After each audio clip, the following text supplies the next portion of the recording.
You can learn more about the wolves of Transylvania on BBC Radio 4 tomorrow night in Wild Europe at 9 o'clock on 92 to 95 FM and 198 longwave. What do you see? What do you hear? What do you know? Things aren't always what they seem. For the complete picture, your call counts. Crime Watch UK, Wednesday at 9:05 on BBC One. This man was killed while serving his country. Leaving this girl without her father. This man used to work the land. For 3 years he's been defending it. This teenager was treated for depression. In fact, he has variant CJD. This couple are burying their daughter, Mary. She died to save her sister, Jodie. On Correspondent, we go in closer, you get the bigger picture. Join us tonight at 7:20 on BBC Two.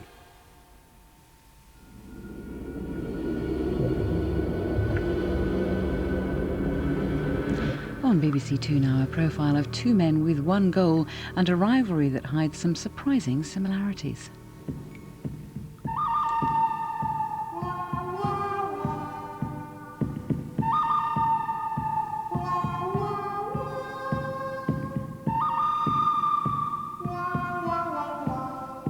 Is it not right that we ask, where was Mr. Portillo? Is it not right that all of us ask, where was Portillo? I'll tell you where he was, at the Treasury, imposing VAT on fuel.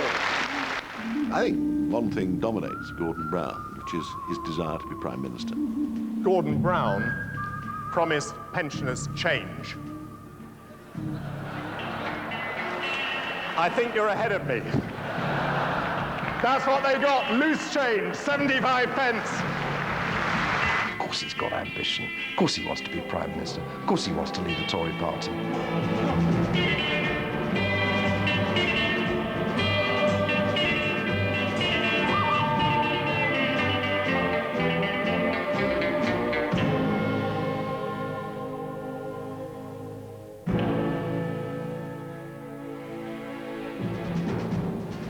This is the story of two men and the personal and political journeys they've both made.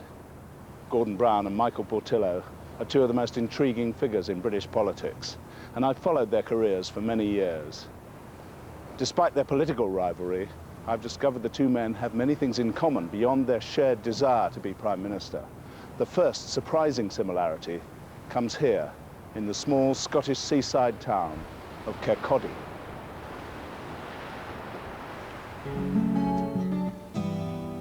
Gordon Brown grew up in Kirkcaldy.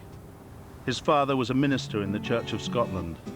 Dr. John Brown was a theological scholar, famed for the length of his sermons and for his social concern. We lived in a community where the church was, to some extent, the focus of community life. Church of Scotland ministers have got to be elected, they're not appointed, and it's a very democratic tradition in Scotland. As a boy, Michael Portillo would come regularly to Kirkcaldy for holidays. His mother, Cora Blythe, had been born and brought up in Kirkcaldy and was later to marry Luis Portillo, a left-wing refugee from Franco's Spain. Cora's father, John Blythe, was a pillar of the community. A wealthy industrialist, he'd made his money from owning a local linen mill. My mother used to bring me on the train to her family home at Kirkcaldy. For me, to arrive at Kirkcaldy station was to enter a different world, to be met at the station by my grandfather's chauffeur, and I mean the real McCoy, a wonderful maroon-coloured Daimler with my grandfather's monogram on the side, and sinking back in the red leather seats, he would whisk us off to my grandfather's house, just up the hill. You see as a minister's son every sort of problem coming to your doorstep. You have beggars coming to your doorstep with no money, wanting food, and I saw that when I was young.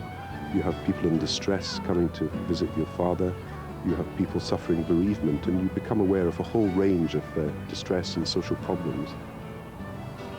I suppose it's not a bad training for politics.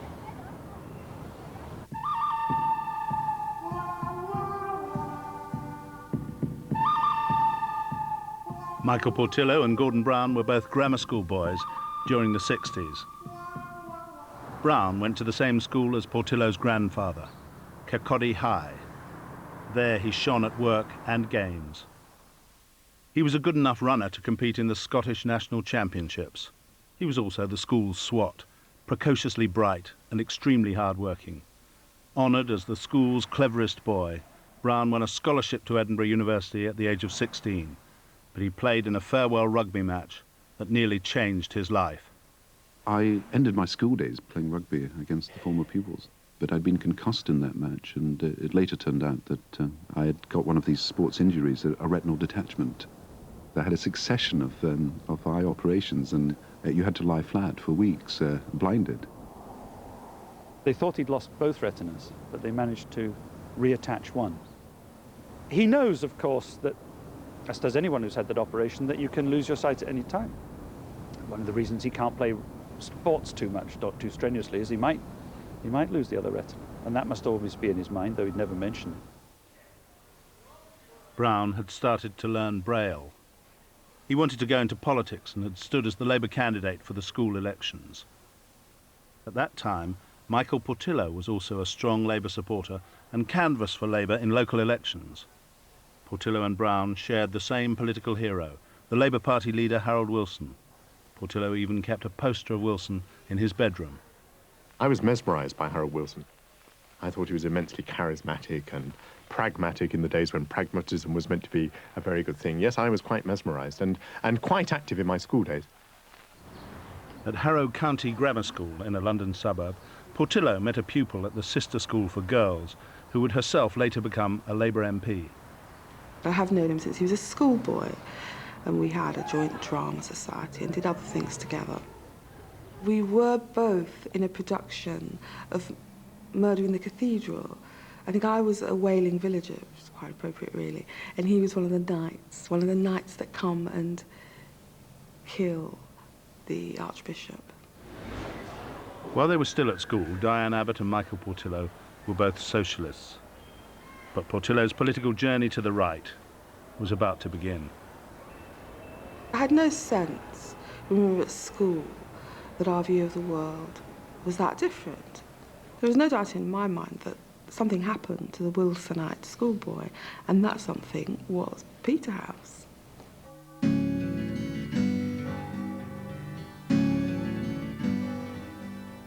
Peterhouse College, Cambridge, where Portillo became an undergraduate, prided itself on being a bastion of conservative thinking. My personal journey towards being a conservative began here at Cambridge, my old university.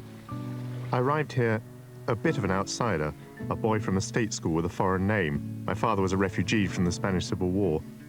So although I joked about a career in politics, I'd never considered it a serious possibility. At Cambridge, Portillo's lifestyle was very different from the one that the straight-laced Gordon Brown would follow in Edinburgh, for Peterhouse had Sybaritic traditions. We had a club called the Grafton Club, which was members only, and we had champagne breakfasts, which was sort of 8-course breakfasts in hall, and we'd all dress in morning coats, and it was one way or another, these breakfasts would last all day. And Michael was a member of that, as was I, and I think we were all emulating a sort of rather ridiculous 18th century way of life. Portillo's history tutor, a famously polemical don called Maurice Cowling, liked to inculcate a romantic, high Tory view of history in his students. Portillo was regarded as academically brilliant and was to gain a first-class degree in history. By now, he decided he wanted to become a Tory politician. I was at a party in Cambridge. This was some years after I'd gone down, and I was introduced to this young man called Michael Portillo. And, we were just engaged in small talk. And I was asking him what he was going to do when he went down from university. And he said he was going to go into politics. Not only was he going into politics, he said, but I'm going to be Prime Minister. He didn't say, I've got ambitions to be Prime Minister, or I would like to be Prime Minister. He said, I'm going to be Prime Minister. And I was a bit taken aback. I thought, at first I thought he might be joking, but he was serious. He meant it. Gordon Brown, the preacher's son, arrived at Edinburgh University as the youngest student there in 50 years. Billy Ray was a preacher's son, and when his daddy would visit, he'd come along. When they gathered around Like Portillo, he read history, and he would also get a first. And Brown made a big name for himself in student politics. then he looked into my Things are moral crusades with Gordon. He is a son of the manse. It's a serious business being a son of the manse. was the son of a preacher man. He arrived with a very strong and perfectly formed social conscience, which was quite unfashionable in the swinging 60s, you know, when we were all somewhat hedonistic. He wasn't such a hedonist as the rest of us. He never smoked dope. I'd smoke a pipe, but certainly not dope. He also developed very early on a habit of working half the night. That's when he does his best work, in the heart hole of the night. At the age of 21, Brown stood for election as rector of the university against a respected middle-aged industrialist. Brown was taking time out from his postgraduate studies, and with the help of the student paper that he'd edited, he ran an energetic election campaign. Brown was supported by groupies called the Brown Sugars. The night Gordon got elected, we came from the old college into Stuart Spa, and we got the snug room at the back, and we had a bit of a party. And I think there's a photograph somewhere of me pouring a pint of beer over his head. We all, I'm sorry to say, got rather drunk, except Gordon, who was working next day in the rector's office. Serious business.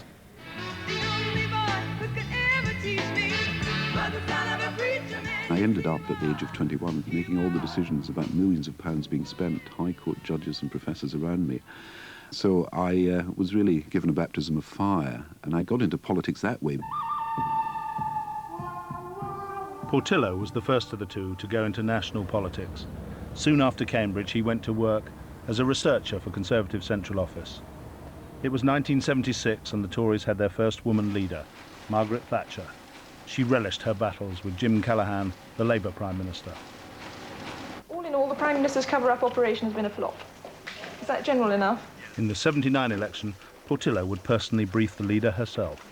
The job I had to do was to tell her the bad news in the newspapers each morning so that she could prepare herself for her press conference.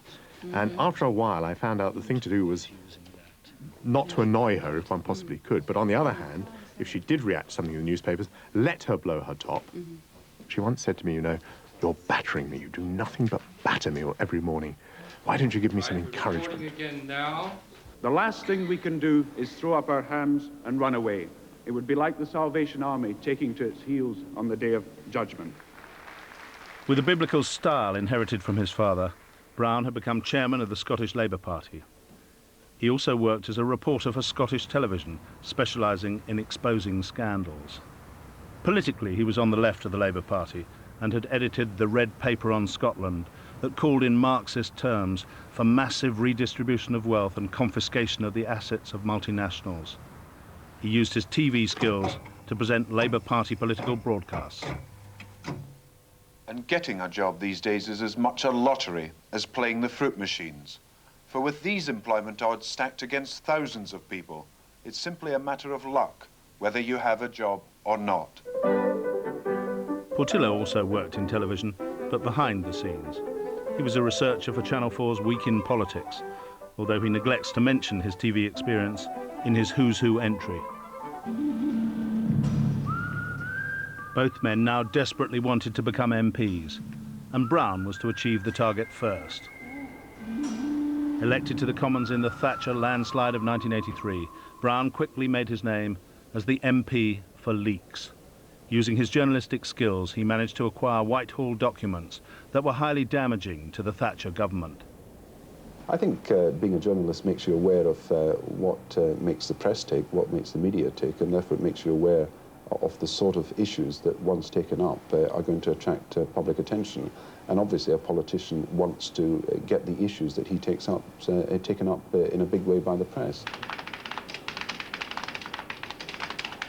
Brown was a driven man, constantly churning out speeches and articles. He sits down in front of his word processor and he bashes it out like this with 2 fingers.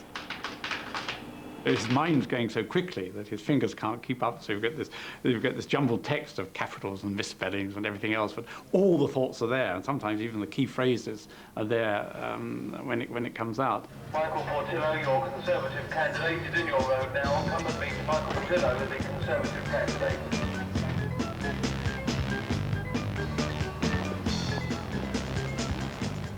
"18 months after Brown had become an MP, Michael Portillo was standing in a by-election in Enfield Southgate.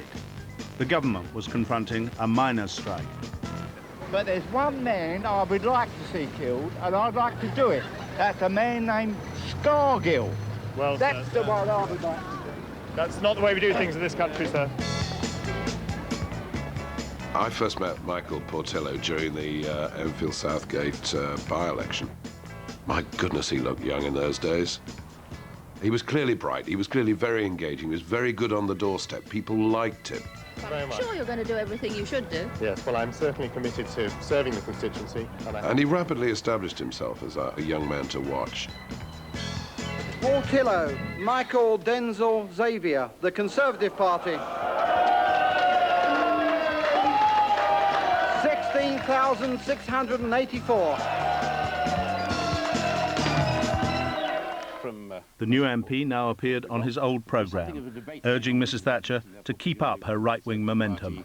If a party runs out of steam, if a party seems not to have any more ideas, then people may be reluctant to vote it back in. In 1988, the Daily Mirror political editor, one Alistair Campbell, produced his tips for the top.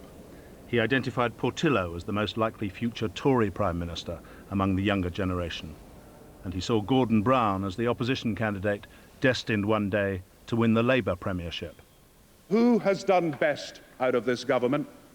Not the unemployed, not the homeowner, not the small businessman, not the manufacturer, but the 5,000 millionaires this government has made multi-millionaires.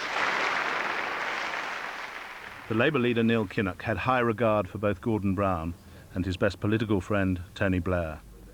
Kinnock approved the efforts of Labour's publicity director Peter Mandelson in grooming the two for stardom. When you saw them, which at that stage did you think would go to the top? I knew that Gordon Brown would go to the top. There's no question about that. My view was, and I made no secret about it, to him or anybody else, that I presumed that if I continued, he would succeed me, and if I didn't continue, he would succeed John Smith. That certainly was the expectation of most people, including Tony Blair, by the way. The Tory leader, Margaret Thatcher, placed her special hopes on Michael Portillo. As guest of honour at his birthday party, she would later say, "Great things are expected of you, Michael. You will not let us down." She made him a minister of near cabinet rank and asked him to introduce the poll tax. You know, when the Prime Minister offers you a hot potato, there is only one thing to be said. Take responsibility for the community charge, Prime Minister. There's nothing in the whole world I would rather do. He arrived very much as one of Margaret Thatcher's bright young things, and he moved effortlessly through the ranks, Parliamentary Private Secretary for 5 seconds, Government Whip for 5 seconds, Under Secretary of State for 5 seconds, Minister of State, and then just at the very moment that he could have expected Cabinet office under Margaret Thatcher, she was taken away from him, and he was very upset. She came within 4 of having a victory on the first ballot this evening. I'm sorry she didn't quite make it, but she's got many more than the next candidate. She seems to me very well placed to win in the second ballot. That's what she will do. Mrs Thatcher, when are you going to resign? Although her cabinet colleagues were advising Mrs Thatcher to stand down, Portillo and a group of die-hard Thatcherites forced their way into her Downing Street office to plead for her to fight on. And one of the things that all us Thatcherites will always recall was the way in which Michael Portillo went to fight on behalf of all the Thatcherites who didn't want her to resign. And we therefore thought from that, oh, well, you know, he is the real, true, long-term inheritor of Thatcherism. Portillo went far ahead of Gordon Brown in the race to the top when he made it to the cabinet after John Major's surprise general election victory in 1992. At the age of 38, he was Chief Secretary to the Treasury, and he set about enthusiastically the task of slashing back public spending. Up against Portillo was Gordon Brown, who'd been appointed Shadow Chancellor by John Smith, the new Labour leader. Brown's friend, Tony Blair, had become Shadow Home Secretary.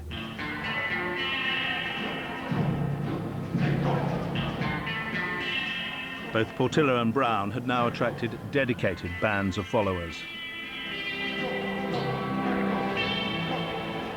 There are no play on words intended, but there are politicians who have camp followers. And the people like Michael Portillo, like Gordon Brown, are impressive because they have a following. Brown liked to work with a small group of political trustees, led by his young special advisor, Ed Balls. They would meet at the Grosvenor House Hotel in Mayfair, in the penthouse suite owned by another leading member of the group, the multi-millionaire businessman, Geoffrey Robinson. It was just very convenient, and we would all meet there, and a lot of the, I think it's fair to say, Gordon himself has said most of the programs and decisions were worked out there, and I think it was very handy from that point of view. Football was the link that bonded the Brownites. I can see him now when we're watching football, and particularly if Scotland's playing or something like that. His hair's tousled, and he's excited and enjoying it with all of us. So he's not at all the image most people have of him. Well, thank goodness it's only a game. Portillo was seen by his devotees as the only true heir to Margaret Thatcher. There always has been a very special kind of Portalisto in the Conservative Party. They're generally young men, often single. They tend to be deeply committed to politics. One senses that it's been a kind of lifelong commitment. They tend to light the votive candle to Senor Miguel, and he is simply more than a political friend or a political advisor. He's very much the hero figure. Was Michael absolutely right in his speech this morning? Yes! I didn't hear you. Was Michael absolutely right in his speech this morning? Yes! I didn't hear you. Was he right? Yes! Well, they're a bit of a touchy bunch, Michael. Jason, may I say how delighted I am to come and address.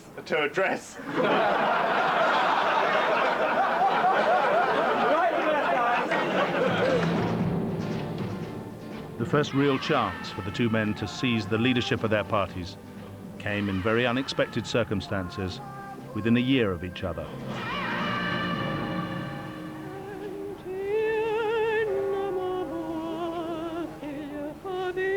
The sudden death in May 1994 of the Labour leader John Smith turned Brown and his friend Tony Blair into the front-runners to take over.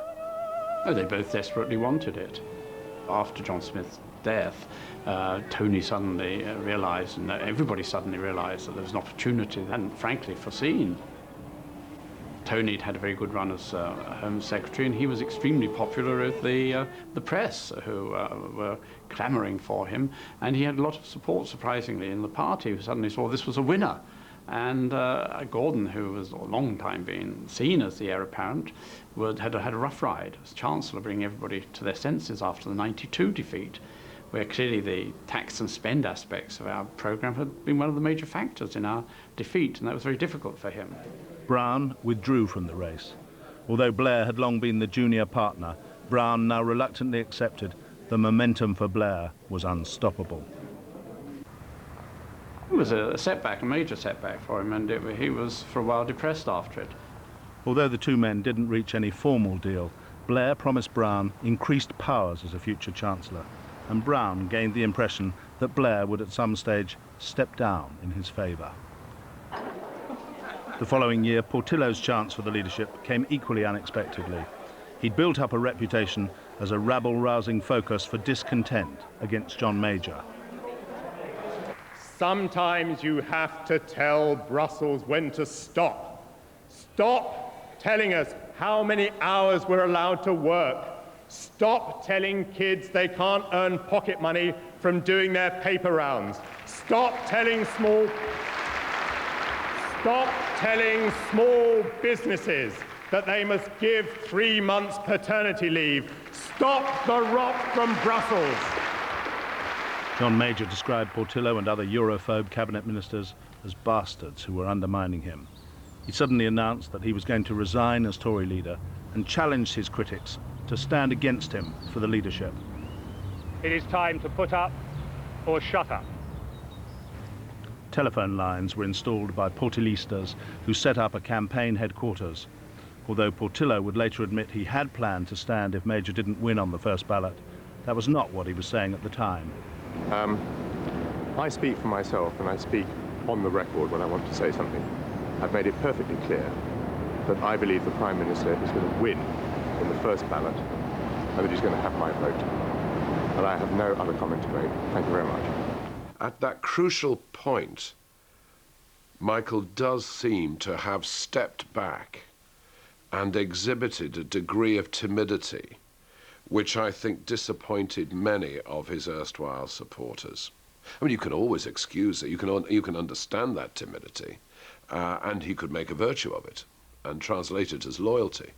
But in the cut and thrust world of live or die politics, I think he will have to live with the conclusion from here on in that he wasn't prepared to take that brave step which many colleagues were actually looking for him to take at that time.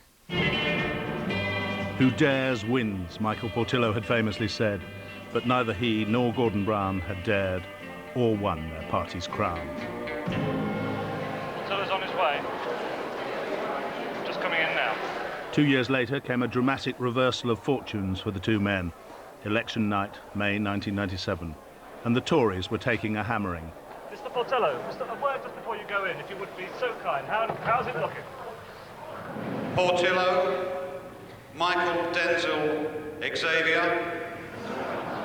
Thank you, ma'am. Conservative Party, 19,137. We all knew it was going to be bad, for goodness sake, but I don't think any of us actually thought we would lose Michael Portillo. I mean, Enfield Southgate, for goodness sake. Twig, Stephen, Labour Party, 20,507.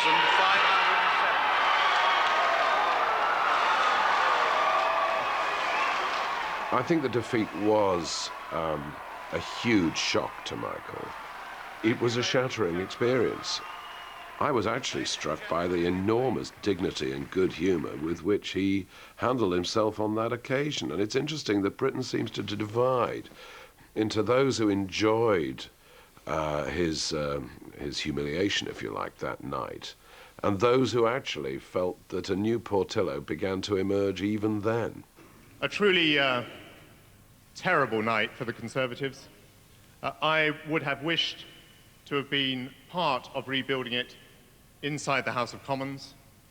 I can't now do that, but I would like to do whatever I can from the wings to help rebuild a great party which has a great future.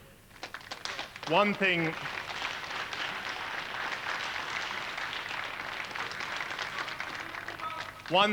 alone I will not miss, and that's all the questions about the leadership. Thank you very much.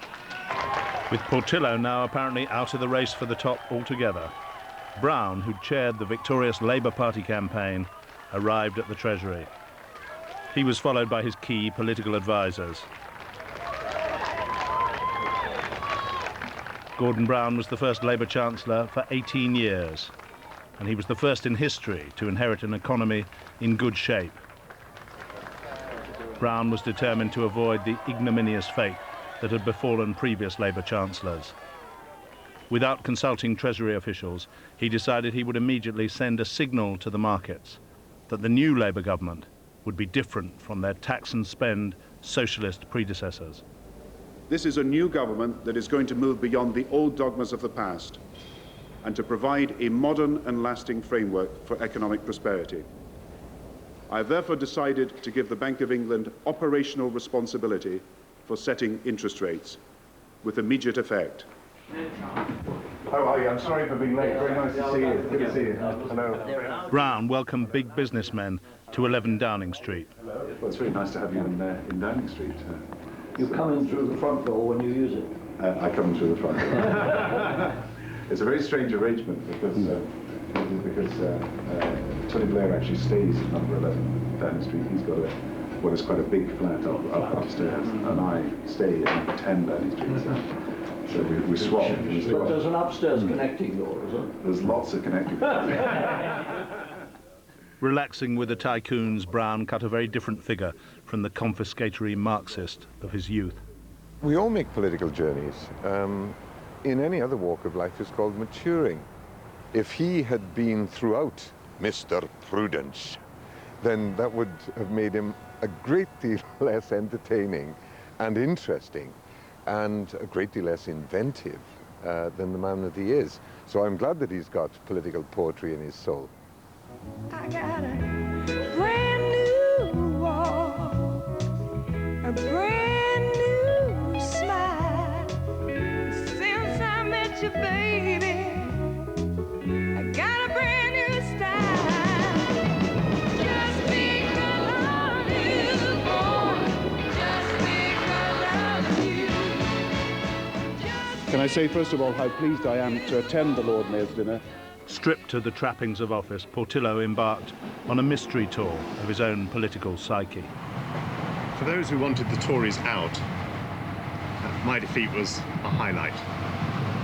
Now the party's shipwrecked, and I was on the bridge when it happened. There are many lessons to be learned. I'm out of politics, so I can take a clean sheet on which to sketch ideas for the future. He looked back at what an image he appeared to have created. This uncaring, arrogant image of devil take the hindmost and look after number one and you know, Tory boy kind of image of our party, and realised that that simply wasn't an image that the electorate would ever accept, and that something had to happen post that day in 1997 to change the Tory party's image of itself if it was ever going to appeal to people on a level sufficient to regain power. Portillo's journey took him to see the famed Labour spin doctor who'd once worked on Gordon Brown's image. You and I are both politicians who've had our problems with our images, which in your case I find particularly interesting because you are someone who's been very good at creating a good image for others. Why is it more difficult, do you think, to create a good image for yourself than just to create a good image for somebody else? Many of the people who get on in politics are the people who never cause any offence to anyone. You know, they're always there sort of creeping around in the undergrowth in order to maintain their positions and keep their place in the cabinet or the shadow cabinet. Well, they are the majority. The minority are the people, strong personalities, strong views, who are not cowards, who are risk takers. And you have paid the price for being a risk taker, so have I. I fortunately am in government and may flourish, while for you, well, the jury's still out. The fact that they did both meet is evidence that here are two of the brightest minds of the current political generation. And as much as Mandelson is credited with New Labour, I suspect Michael would see himself as being a standard bearer for what he would see as new conservatism. I would have said a few years ago that deep, deep, deep down inside, Michael Portillo was very superficial. I wouldn't say that now.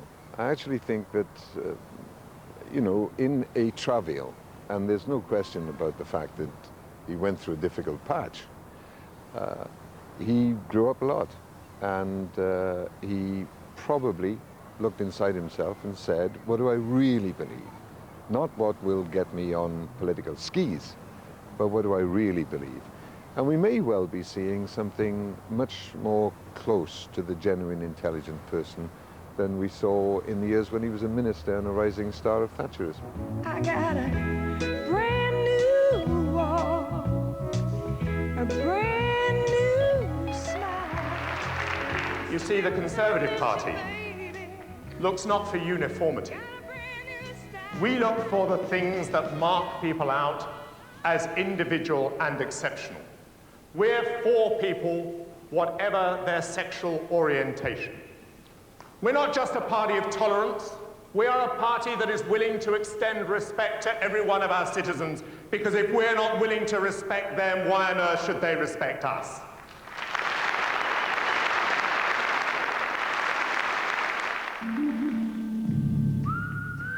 The private lives of the bachelor Brown and the married Portillo had long been the subject of rumour and media gossip. For both men, the rumours had political significance. On Desert Island Discs, Sue Lawley put the question to Gordon Brown. People want to know whether you're gay or whether there's some flaw in your personality that you haven't made a relationship.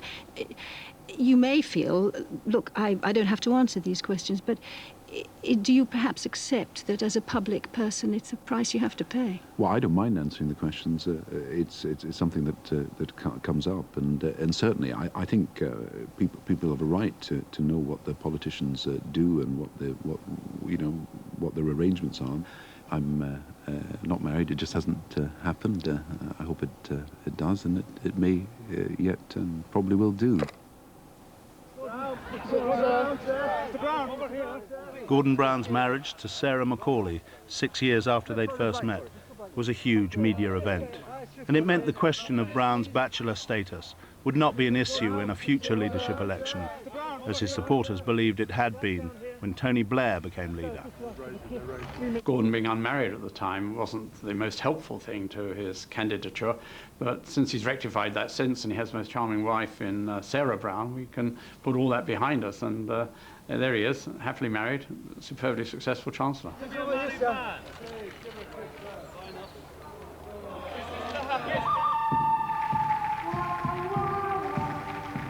Portillo had been married since 1982. He felt that if he were once again to return to public life and have the chance of becoming Prime Minister, he would have to deal with the persistent rumours about his private life.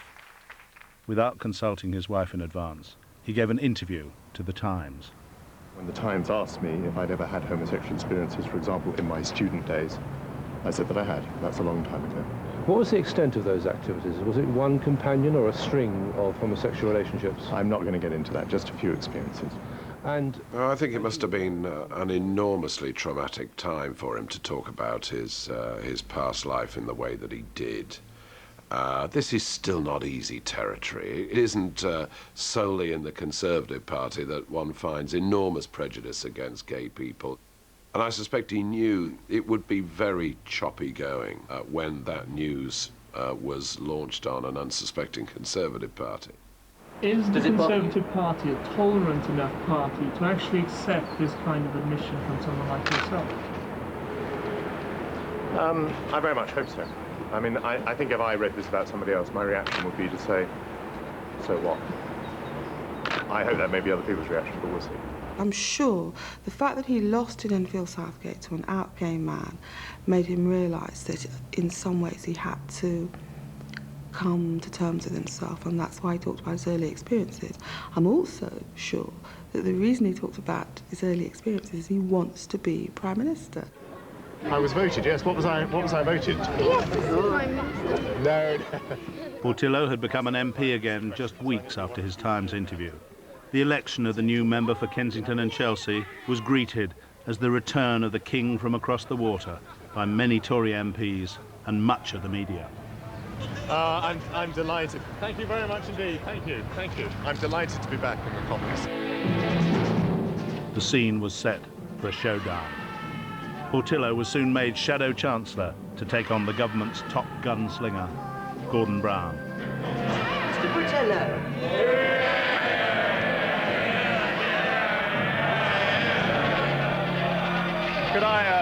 Could I say to the right honourable gentleman what a pleasure it is to be standing here opposite him, and what a pleasure it's going to be to oppose the right honourable gentleman.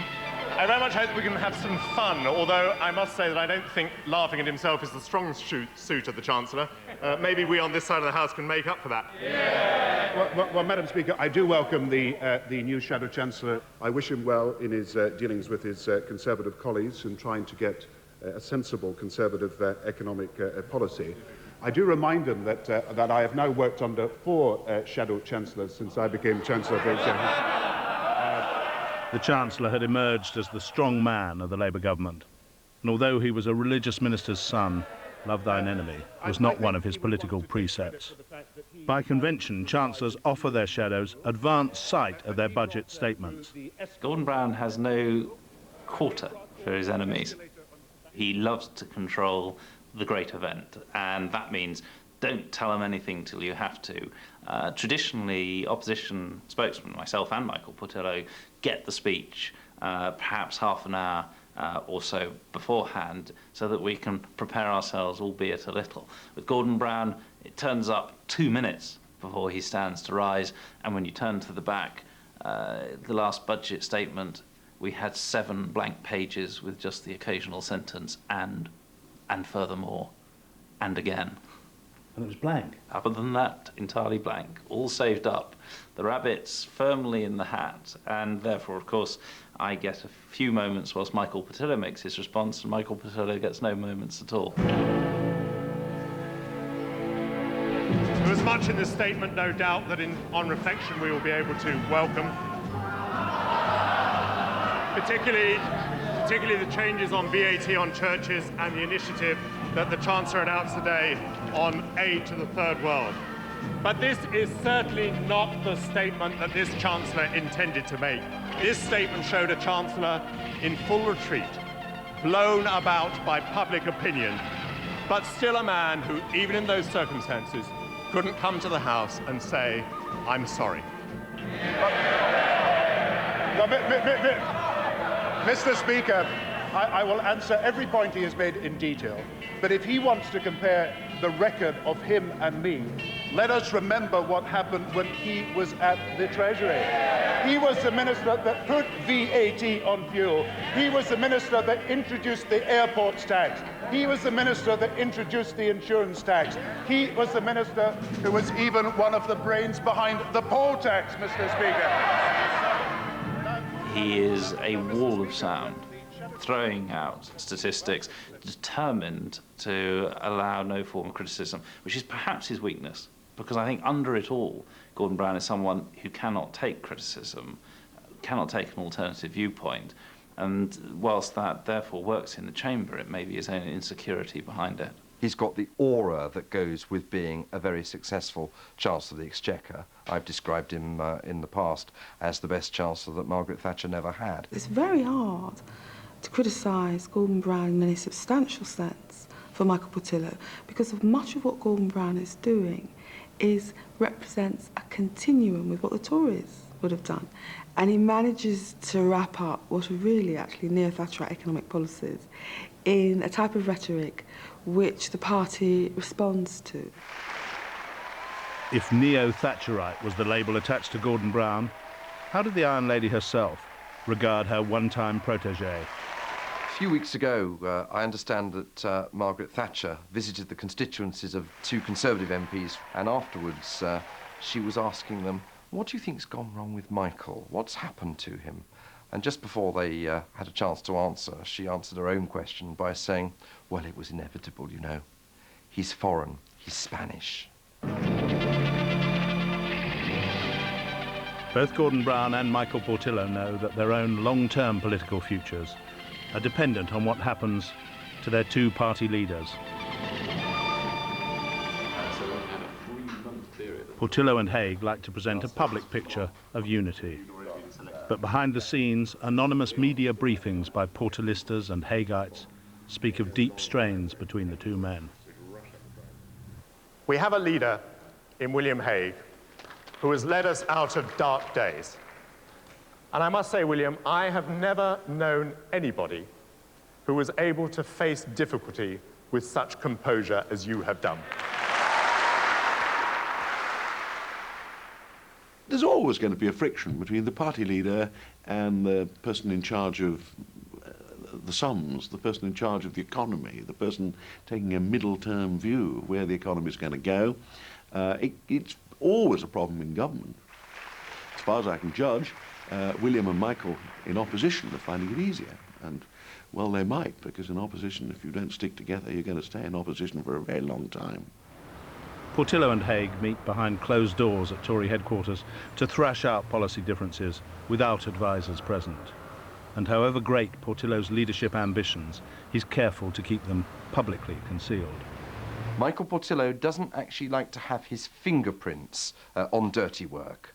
And Michael Portillo, I suspect, hopes that others will be responsible for getting rid of William Haig. He himself doesn't find it very seemly to actually get his hands dirty himself. Brown's relationship with Blair is also a complex one. He's doing a bit. He's doing a bit. Despite the public show of matiness, the relationship carries a great deal of emotional baggage. And even during their double acts, the sense of the Chancellor's restless ambition can come over strongly. Are you doing it all together today, or are you sort of going your separate ways after I think this? he's doing Prime Minister's questions on his own. Oh, right. He's still the Prime Minister. You're not the Prime Minister yet, then. I get it. I did the questions yesterday. Before, this is our news routine. They realise in a profound sense that they sink or swim together. If ever it came to parting of the ways, they'd probably both be losers, and the party would be losers, and the government would be a loser, and that's what keeps them together. The relationship between Prime Minister and Chancellor is always a key one. But that between Blair and Brown has a special significance, because the Chancellor has been given more power than any of his predecessors over the whole of government. At one stage, Brown reportedly liked to see himself as Prime Minister, with Blair as President. And the body language on the public platform between the two men can be revealing. He has put in the largest increase in child benefit this country's ever seen. It's money that would never have gone in under the Conservative Party. Beneath Brown's brooding exterior is a volcanic temper that's sometimes on display inside Downing Street when Blair and Brown meet. As with Portillo and Haig, the Prime Minister and his Chancellor prefer to meet alone. They do go at each other, and they do argue with each other. The officials aren't there, and very often nobody else is there. Very often nobody else is there, and the officials get very frustrated because there's no minute of what's discussed. My comment on that was probably just as well there isn't a minute, because they do go at each other. And that's good, that's healthy. How else are you going to clear the air? How else are you going to get down to what is an agreement? Only by having it out with each other. And they're both man enough and big enough to do it, and thank God they do. I still think it's quite a complex relationship, because the truth of the matter is that Tony Blair knows in his heart that for the longest while in Parliament he was Gordon Brown's lieutenant, and there's a sense in which Tony Blair is a usurper. Brown and Portillo are well aware that time is against them.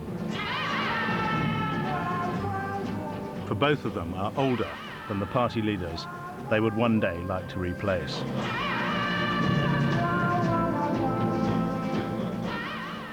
History is littered with people who might have been Prime Minister and might have been leader. They're rather good people, most of them, but they shouldn't have their head turned by that. And the great danger is once you're named as the front runner, then you're the person that everybody goes at, and your chances are very badly damaged. Portillo knows that his own reinvention will be central to his chances of becoming leader. The danger for him could be that what Norman Tebbit calls the touchy-feely pink pound Portillo has alienated the right, while the left doubt the authenticity of his conversion. Traditional style politicking. Big cameras are great things, though, because you can take photographs and keep them. Gordon Brown knows that since the war, very few chancellors have managed to make the short journey from the garden of number 11 to the study of number 10. And with the economy bound to dominate the coming general election, the public spotlight on the Chancellor and his shadow will be fiercer than ever before. Well, I asked Mr. Portillo and all these Tories, if economic stability was so simple to achieve, why did the Tory party give Britain 20 years of good and bad? Gordon Brown cannot tell us whether his economic policy is based on having our own currency and setting our own interest rates. That is really amazing.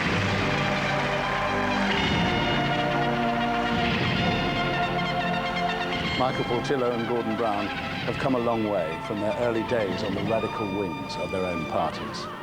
And in the future, the rivals could find themselves once again in direct confrontation across the dispatch box.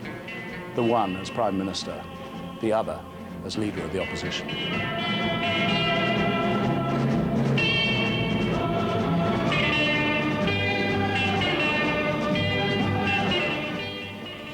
Correspondent this evening follows the tireless determination of a British farmer to find the real cause of BSE and CJD on BBC Two next.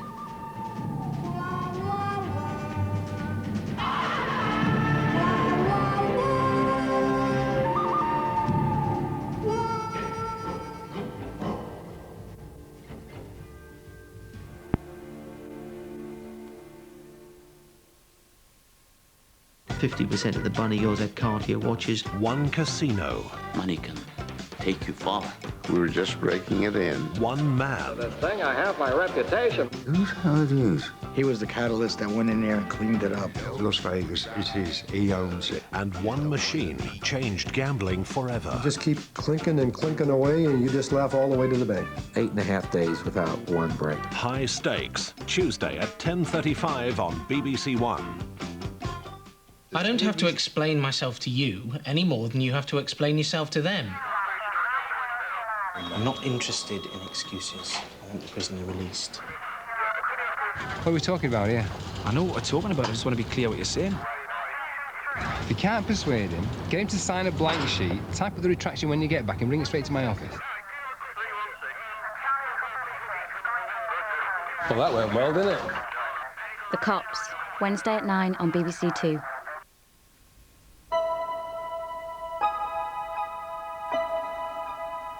BSE and its human form CJD have been in the news again this week. For BBC Two's award-winning series Correspondent, Edward Sturton meets a farmer who's spent 17 years trying to establish its cause.